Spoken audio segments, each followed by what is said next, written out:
Hey, how you doing? This is RJ. So today I'm going to go over an article that I think shows the future of where the quote-unquote progressive crowd want entertainment to go. And where they want it to go, it certainly seems to me, is on a course to demonize old media and old storytelling. Now, I think this is in its embryonic stage. It hasn't got beyond that point yet, and they have tested the waters in certain other areas. But part of the reason why I think this is the future of where they're going to take entertainment is because a lot of us who are looking at current entertainment and calling it garbage are saying, well, look, I have a lot of old media that I can go back to. I'm just going to go back to reading old comics, watching old movies, watching old television shows, and I'm going to abandon all of this new media. They simply can't have that, and so their course will be to demonize old media and anyone who watches old media or says old media is better than new, or even praises old media in any way. However, before I get there, there is just a couple of things I want to go over. My graphic novel, Thomas Valiant, is no longer available for sale. Not directly anyways. Why? Because I have just put up the pre-launch page for my new campaign, which is Valiant Heroes #1, where you will be able to order that book along with the new books that are going to be coming out. The link for that sign-up page is in the description, and I will pin it to the top of the comments. Right now, I only have black and white art to show you on that page. However, this book has 4 different stories, and I have 4 different teams working on each of these stories, and I think we already have, 1/4 of the art done? So we will be moving with speed on this project. By the way, we've run into a little bit of trouble getting the art done on Crom the Destroyer, so we're moving on to the next campaign right away. So if you go to the sign-up page and leave your email and contact information, and then later on buy the book, as with my other campaign, you will be getting a free exclusive pinup poster, which you can't get anywhere else besides signing up early. And this sign-up page is only going to be up for about a month, so you might want to jump on that right away. I'll give you a very quick rundown of the stories. There are 3 main stories, which I'm trying to make things cost-effective for people, so I will make each of those stories available as floppies, but also available as part of the 82-page graphic novel, which also includes a backup story of 8 pages, which will only be available in the graphic novel. Those main stories are #1, the Valiant Heroes story, which concentrates on the team of Thomas Valiant, however, focusing more on the team itself than Thomas Valiant. The art for that is being done by Martin Stevenson, a beautiful new artist who I think you're going to love. The second story is a Kit Fox story, one of those characters from Thomas Valiant #1. Renzo is working on that, and he did all but beg me to redeem this character so that he could tell this story through his art, and I said, okay, let's do that. The third story is a Thor story because a lot of people were intrigued with my version of Thor, and it is being drawn by an old Marvel and DC hand, Mike Gustovich, who has worked on most probably every major Marvel and DC hero that you've ever heard of. And by the way, all 3 of those stories will be tied in a, well, not quite complicated, but the way that I tell stories in a very mischievous way as the resultant effects of what happened in Thomas Valiant #1. And the backup story is an 8-page manga-esque story, a short chapter story that is being handled by Light Comic Studios, which is a manga studio. So again, if any of that sounds appealing to you at all, you might want to click on that link, which is in the description and in the comments as a pinned comment. Go on over and see if you want to leave your email address to sign up early so that if you buy the book, you will also get that free exclusive pinup poster that is only available in this way. But back to my topic. As I said, what I see the future of quote-unquote progressive entertainment as being is the strangling of all old media and the demonization of old media so that us people who are saying to ourselves, I'm just going to read old stories, watch old movies, are going to be demonized along with it. Because if you look at the entertainment system right now, the quote-unquote progressive crowd have a stranglehold on it. They thought simply that they were going to replace all of the old characters with new characters, and they were going to be super progressive, and therefore everyone would simply just glom onto these new characters like the old characters. That didn't work. So they moved on from there to saying, okay, let's take all of those old characters and those old franchises and we'll just make them quote-unquote progressive, and then everyone will feel the exact same way as they did with that old great media as they do to these new quote-unquote progressive version of these characters. And that didn't happen.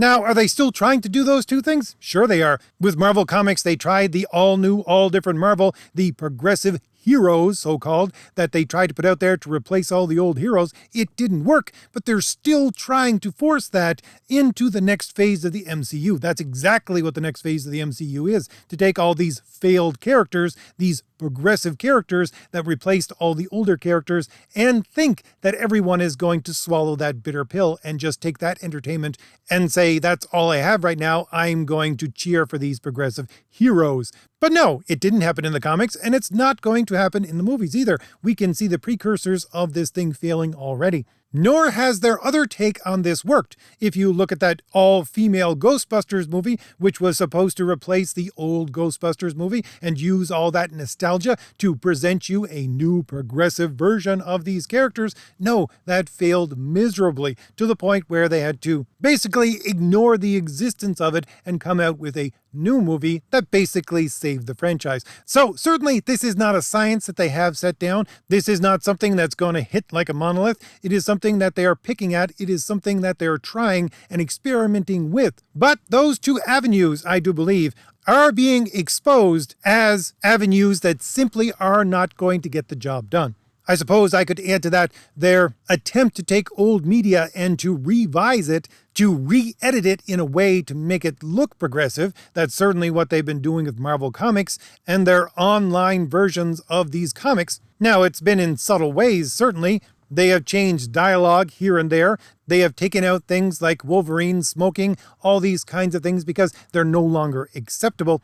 And it's not something foreign to Hollywood either, because that's what George Lucas was supposed to do with his new version of the original trilogy. He was supposed to publish it in the new CGI revamped version, and his plan was that all of those old copies of the movie were simply going to degrade to the point where they were no longer watchable, and the only one that would be available was his new version. Therefore, the old one would be forgotten. And again, yes, this was the plan. I remember when they came out with the last VHS copy of the original movie saying, this is the last time you will be able to own these movies, because the entire plan was to get rid of them.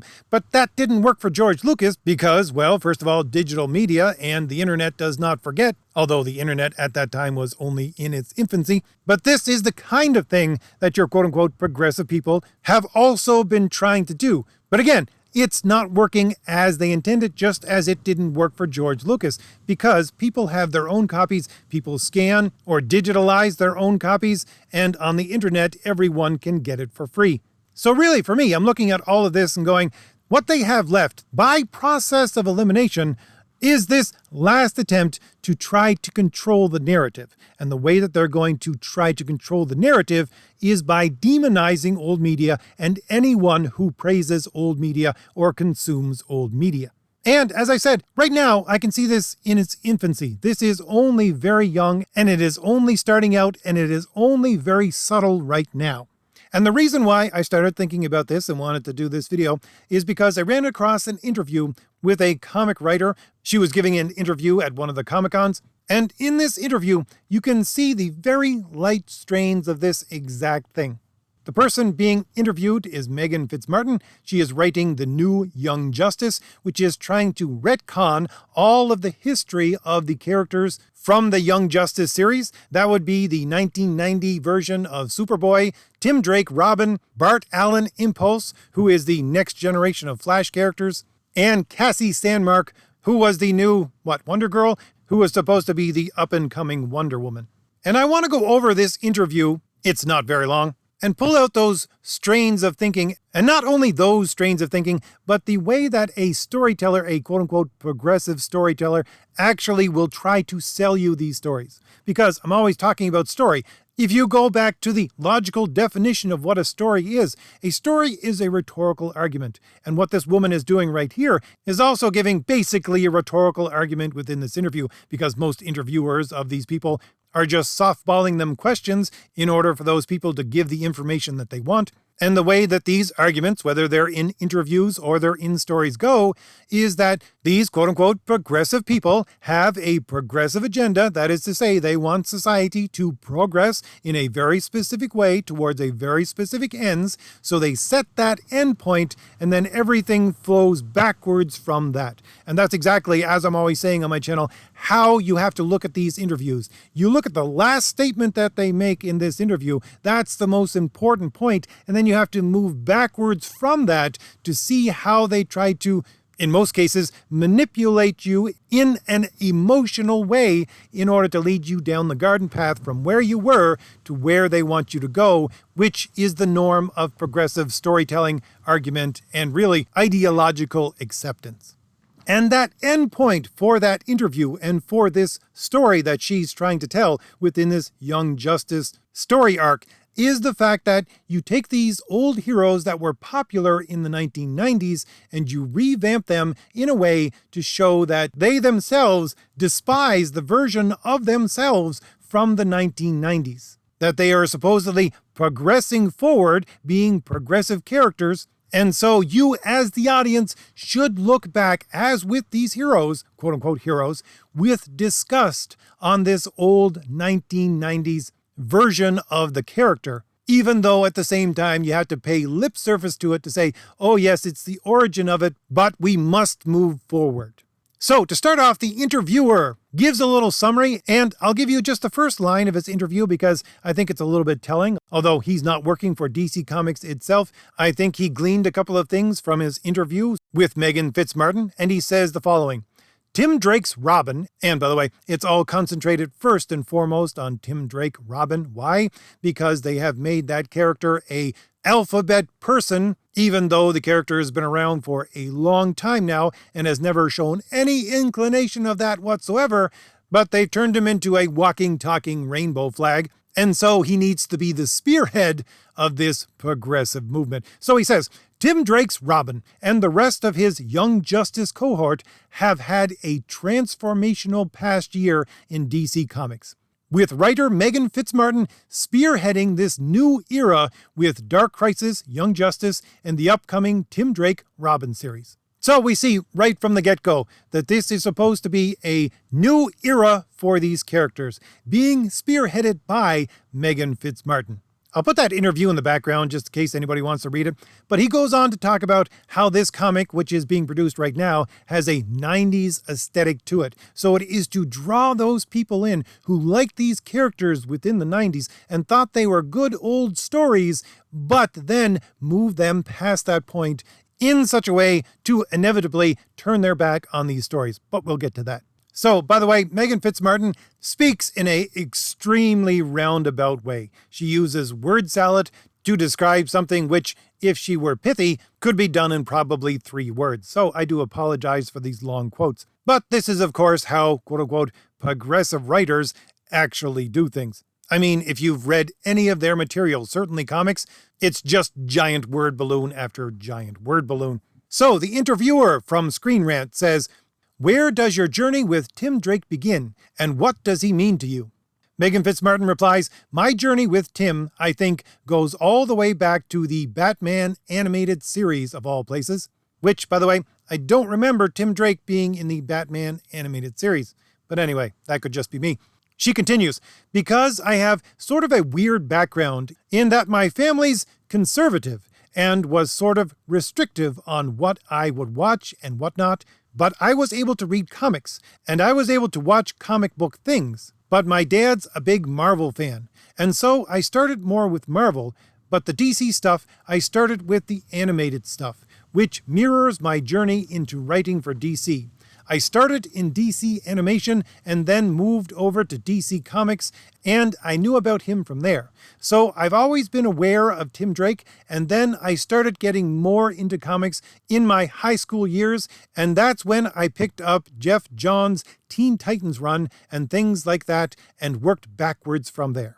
So some good background there to pick out. All of these writers seem to have this bone to pick with their parents all the time. I cover this in interview after interview that I talk about. And you can see the same thing here. You see, her family was conservative, and of course, she rebelled against that. Certainly I can say that much, because if you look at her writing right now, it's extremely, quote-unquote, progressive, nowhere near what you would call conservative.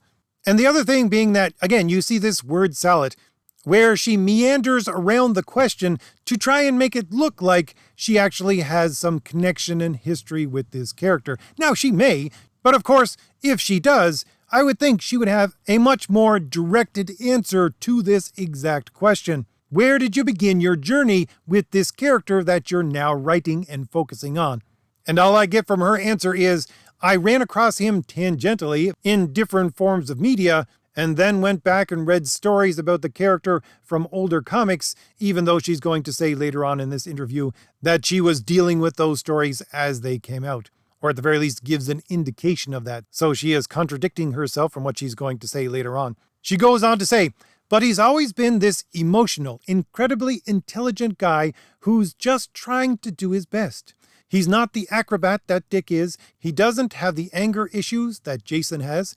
He is not the assassin that Damian is. He is sort of an everyman, in a way that is really what Bruce was at the very beginning. Bruce starts off as being this everyman who had this tragedy happen to him, and he learned how to do things. And that's sort of what Tim's journey was as well. And so there's this really beautiful tie into that. And the more that I got into Tim Drake, the more I resonated with him on a lot of emotional levels. He's just this kid for a large part of his comic book experience. He is just a kid who's trying to make everybody happy, losing himself in that quest.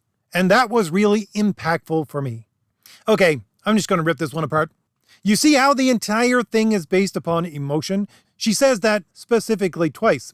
He's always been this emotional, incredibly intelligent guy. I resonated with him on a lot of emotional levels. So of course, this kind of writer is going to concentrate on the emotional. And where does she see this emotional taking this character? Supposedly, according to her, this character, who, by the way, yes, I bought Robin comics from the time they first came out in the 1990s. I didn't have to go back and read it. I read it at the time. This was not what the character was about. She's saying the character was on a quest to make everyone happy. I'm sorry, but you're a writer of superhero comics.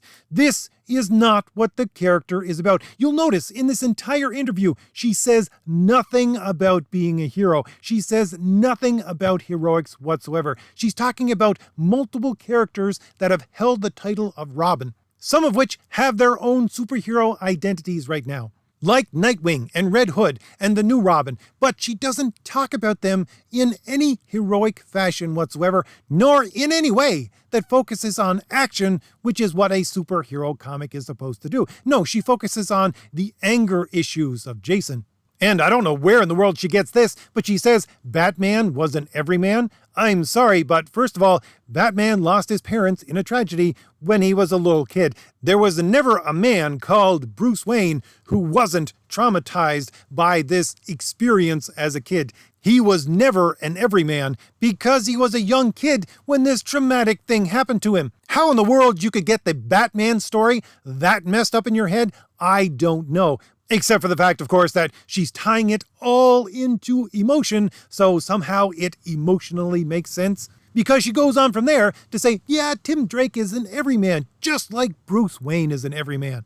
Well, of course, Bruce Wayne wasn't an everyman, nor was he from the beginning. Therefore, your continuation of bringing this into Tim Drake is absurd.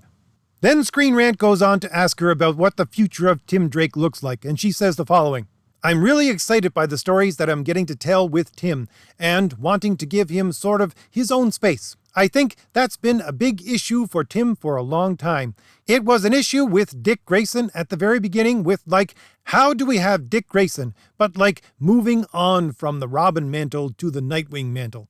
And he fully moved out to Bloodhaven, and so the question becomes with Tim, how do we move Tim forward? And giving him the space and villains is a large part of that. I'm very excited because he lives on a boat. And I'm so excited about this absolute garbage, trash boat that looks like it's a murder shack. And I think it's amazing. And so I'm excited to give him not a whole new city, because I don't think he's ready to leave Gotham yet. I don't think he's ready to leave the team yet. But I think he is ready to carve out his own space in Gotham. And that includes both his home and his villains. Now, the reason why I wanted to read you this, of course, is because what she's talking about here is moving him forward. She wants to move him forward into this new direction. And again, where do you think this new direction is going to take him? Well, this new direction, like most of these progressive writers, is going to be the exploration of self, and we'll see that in just a minute. But you'll also notice that, again, there is no discussion of heroics here. Now, there's a discussion of his new villains. As with most of these writers, they focus more on the villains than on anything heroic whatsoever, and that's exactly what she does here. It's not that he's going to move forward and become a new superhero by being heroic, it's the fact that he's going to get a new home, and these new villains are going to come into his life. So this is just a taste of that emotional journey that he's going to go on. And then Screen Rant lobs her another softball question, saying, what would you like to see more of in the future that fans haven't already seen? And yes, he says already twice. And will fans see more of Connor? Who, by the way, is Superboy. And so she answers, well, someone else is writing Connor at the minute, so there's a little bit of an issue with that. But I love the guy that's writing Connor right now, and I think that who knows what the future has in store. I think that there's a lot with all the relationships that are in Tim's life, so I'm really interested in digging into those aspects of Tim.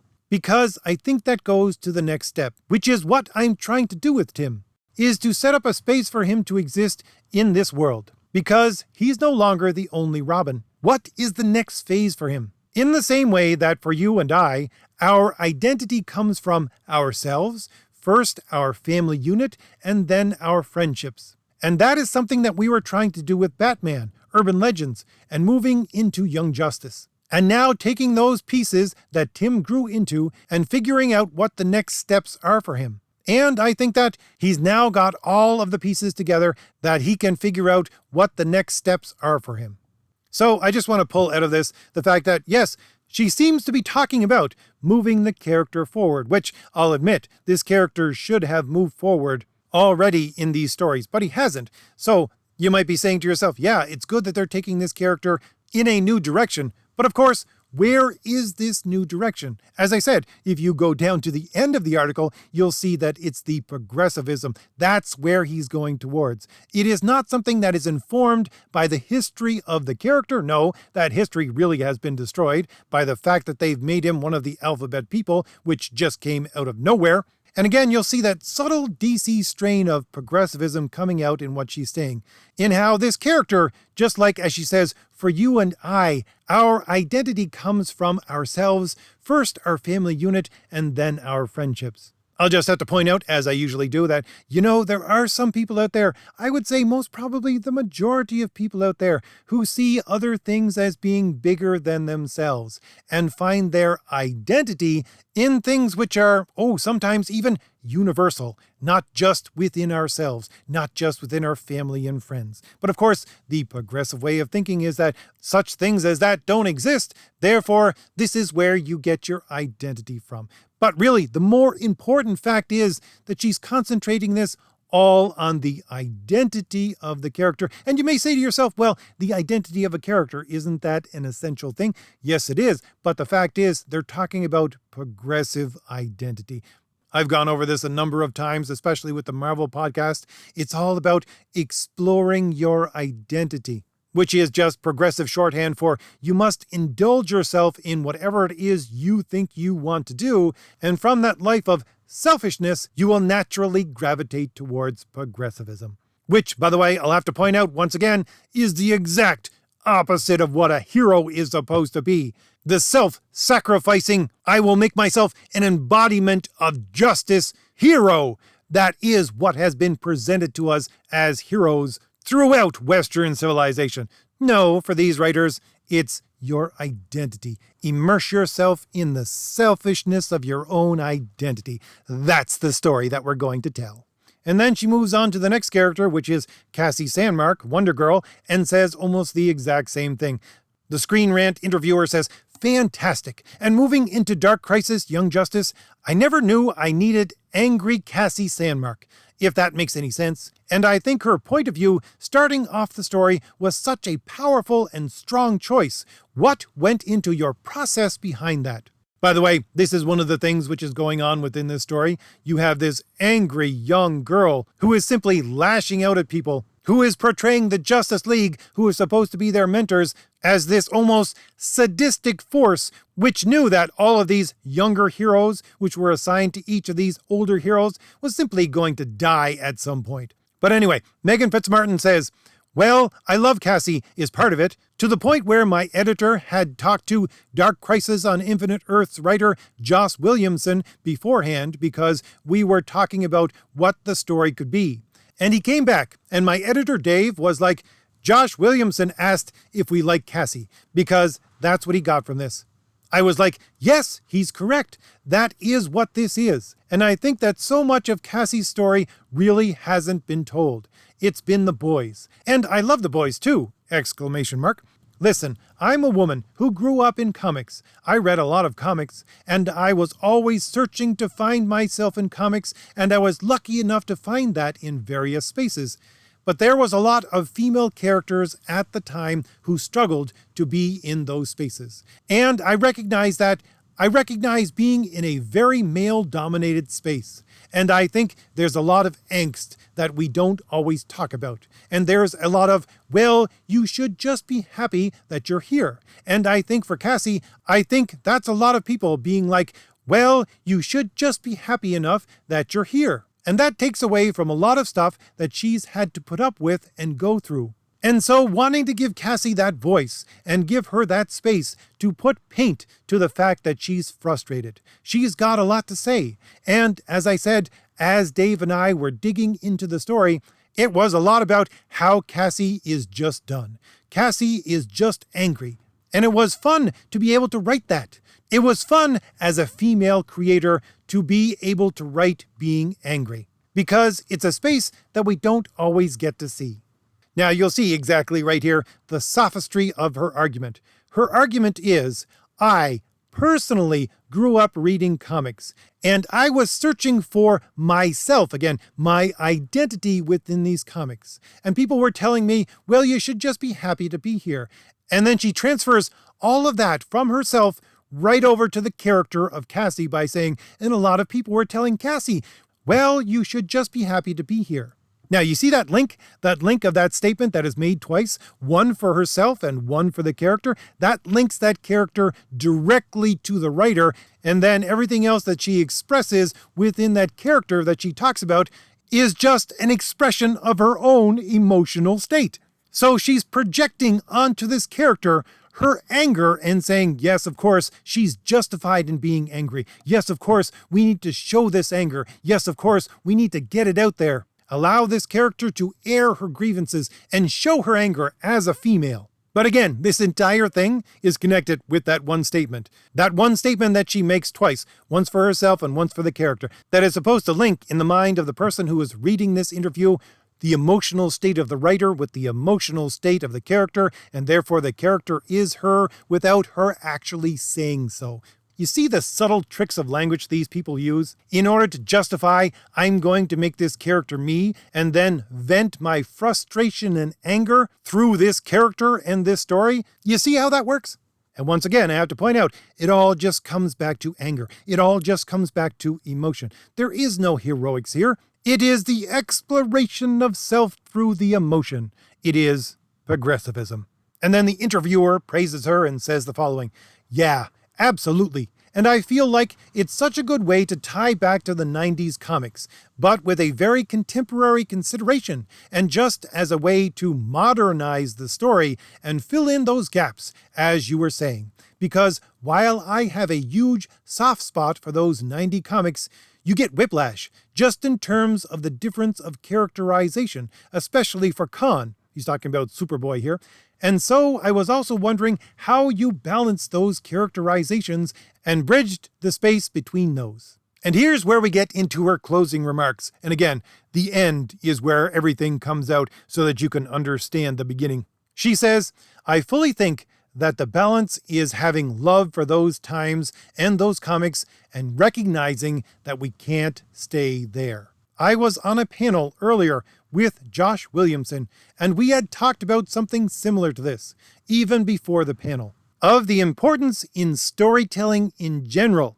But storytelling in comics is stories that move us forward. Stories that don't stay stuck in the past or the present, but stories that keep moving forward. And I've been so grateful to be at DC for that reason, because there has been such a really beautiful space that they've allowed for it. But within that, yeah, I think I still love those comics. To your point, there are a lot of comics that I absolutely recognize that are problematic. And I still love them because they mattered to me at specific times. And I'm not saying that all of them, but definitely to your point, we've moved. We've changed as people, and that's okay. And we are still able to go back and go, I didn't love that this was happening, but this was happening, and we can talk about it now. And we can recognize it now. We didn't recognize it then. Some of us didn't. I certainly didn't. And so I think it's having that love and wanting to maintain that love, but recognizing that you can't stay there. All right, so again, here we have the end point of what she's trying to say. You see, once again, it's all predicated upon emotion. It's all about love, love, love. And she does tie into something that a lot of people have expressed concerns about within comics. It's the fact that you have a story and it simply doesn't move forward. She wants the story to move forward, but does she really? Is that what she's saying? No, it's not. She wants progressivism to shine forward and drag the story behind it.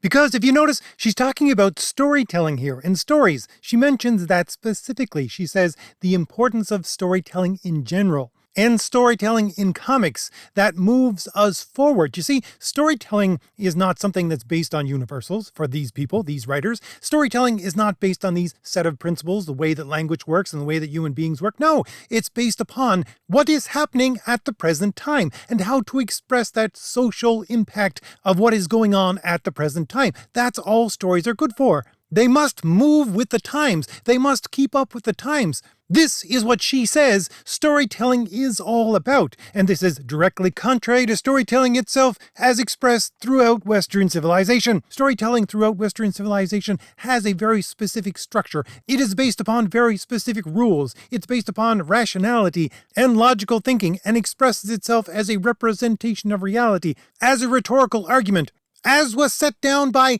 Aristotle nearly 2,400 years ago, and Western civilization embraced that as the best form of storytelling, beating out all of the other lesser forms of storytelling that popped up or confronted it throughout Western civilization. Why? Because it's based upon reality, the reality of how a human being works, thinks, interacts with other people, interacts with signs, with language, with things that aren't real. That is to say, with story. But again, no, for these people, storytelling is simply a way of expressing the emotional impact of what is going on at the present time and must continue to evolve with the times. And evolve how? Again, in an emotional way. And you'll also note this word problematic. I've heard this so many times from these comic writers, both in Marvel and DC. They talk about older stories and they use this word problematic. What does that mean? Well, in my estimation, it is shorthand for, I think these stories are bad, I think these stories are disgusting, they're not progressive enough.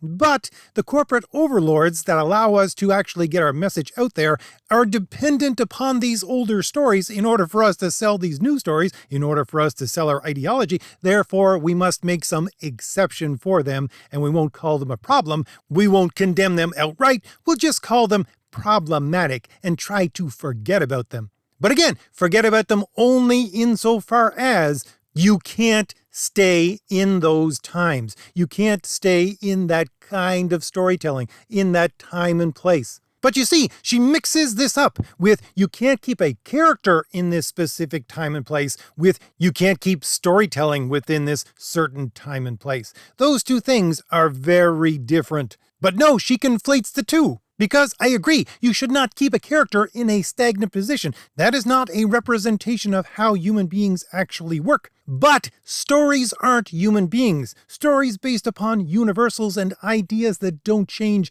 can manifest and express truths, no matter when they were published, no matter where they were published. If the story was done right and works upon those principles of how human beings work, it does not matter. You don't have to fiddle with storytelling to change it decade after decade if a story is done correctly. This is why we have timeless stories. But again, these people don't believe in actual storytelling. They believe in the quote-unquote progressive version of storytelling, which is an emotional journey in order to explore the self, in order to present progressivism in the best light possible at this current time. And this is exactly why she talks about those old stories and says, you can't stay there, but we love them. You see, it's based upon the emotional, but you gotta move on. You can't stay there. So just pull that emotional forward and revamp the entire thing so that it meets the criteria of acceptable, I should say politically correct, according to the progressive ideology of the day.